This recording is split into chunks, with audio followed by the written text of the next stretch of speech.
आबिद साहब, आपने ये गुफ्तगू सुनी, बड़ी तब्दील हुई पाकिस्तान तहरीक इंसाफ मुझे आज देखने को मिल रही है।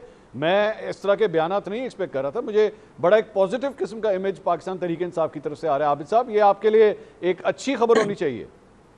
मैं तो मंसूर भाई हंस ही सकता हूँ। जो शायद खट्टर साहब गुफ्तगू कर रहे थे, हंस ही सकता हूँ। अब मैं इनको क्या जवाब दूँ? इनको तो किसी चीज़ का शायद पता भी ना हो, तो मैं भाई को क्या जवाब देखें। अभी जो इन्होंने पूरी आपके सामने, आप मेरे सवालों का तो जवाब उन्होंने खुद ही दे दिया अपनी गुफ्तगू में। तो लिहाजा मैं समझता हूँ कि देखें, पार्लियामान को कमजोर इन्होंने किया, पार्लियामान के हाथ इन्होंने काटे।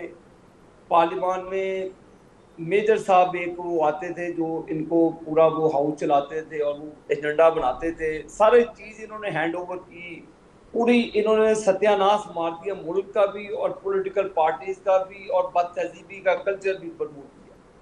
लिहाजा पहले तो ये पार्लियामान में तो बैठे हैं, पार्लियामान में बैठ के मुल्क को कौम की बात करें, वहां से रास्ता निकालें। इन्होंने खुद अपने लिए वहां पे कांटे बिछाए हैं ग्राउंड के अंदर। हमने तो इनको कुछ भी नहीं कहा मेरे भाई। हमने आप पे ऊपर कोई केस नहीं बनाया होगा, ना ही हम आपको इस तरफ धकेल रहे हैं। वही फिर बात रेपुटेशन में चले जाएगी, जजेस के मामला वैसे हो, अल्फाज ट्रस्ट का हो, आबिद साहब, कथा कलामी की का माजरत, मामला लेकिन सर हो। ये इतना भी सिंप्लीफाइड नहीं है कि सर आप लोगों ने केस नहीं बनाए। दौरान इद्दत निकाह तक का केस आप लोगों के दौर में बना। 9 मई के केसेस, ठीक है, वो भी आपके दौर के। एवन नहीं, ये मैं तो इज्जत का देखो, अलकादे ट्रस्ट मैं तक का केस आप लोगों के दौर में बना। सर, मैं ऐसी बात भी नहीं है कि एक आप लोगों के दौर में नहीं वर्कर बने। आदमी हूँ। मैं इस तरह के केसों की ना हमायत करता हूँ, इज्जत के नकाह की और फलां फलां। पीटीआई का ज़र्फ होगा, इन्होंने मरियम नवाज साहिबा के खिलाफ क्या कुछ नहीं कहा, उनकी उनके ऊपर उनकी किरदार पर इन्होंने क्या कुछ नहीं किया। ठीक। तो जो ये बीजा हुआ है वही काट रहे हैं। मैं बेटियों वाला हूँ, मैं किसी की बेटियों पे ना, मेरे लीडर ने मुझे कभी ये तरकीब दी है कि मैं किसी बेटियों को नकाह के ऊपर या इस तरह की इद्दत के ऊपर कोई चीज बनाऊं। मैं मंसूर भाई इस गुफ्तगू पर आबिद भी खिलाफ साहब हूँ। आबिद साहब, आपने उनकी बहनों का हाल देखा है सर? 3 बहनें जाती हैं, तीन में से ये कभी 2 को इजाजत मिलती है, सर कभी 1 को मिलती आपको है। बहनें आपको बाहर शबाज बाहर शरीफ गर्मियों में खड़ी होती सुन हैं ले, सर, धूप में मंसूर खड़ी भाई होती हैं, उनको देखें, मौका भी आपको नहीं क्या मिलता मिलने के लिए। शबाज अर्ज सुन ले, क्या शबाज शरीफ की बेटी बेटी नहीं थी? क्या मरियम नवाज बेटी नहीं थी? क्या ख्वाजा आसिफ साहब की वाइफ किसी की माँ बहन बेटी नहीं थी? ठीक। क्या फरियाल तालपुर किसी की बेटी बहन नहीं थी?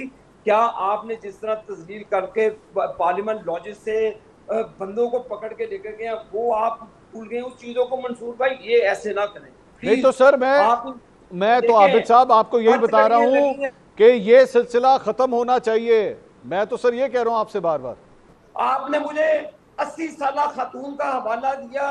क्या कलसूम नवाज शरीफ साहबा हमारी माँ बहन बेटी नहीं थी जिनकी मैयत के ऊपर इन्होंने मजाक उड़ाया? इमरान खान ने वो तस्वीर अपनी जलसे में चलाई, उस तस्वीर को लेकर ठीक। क्या उस वक्त जमीन नहीं लर्ज रही थी कि जब इन्होंने नवाज शरीफ की वाइफ के ऊपर ये सियासत की?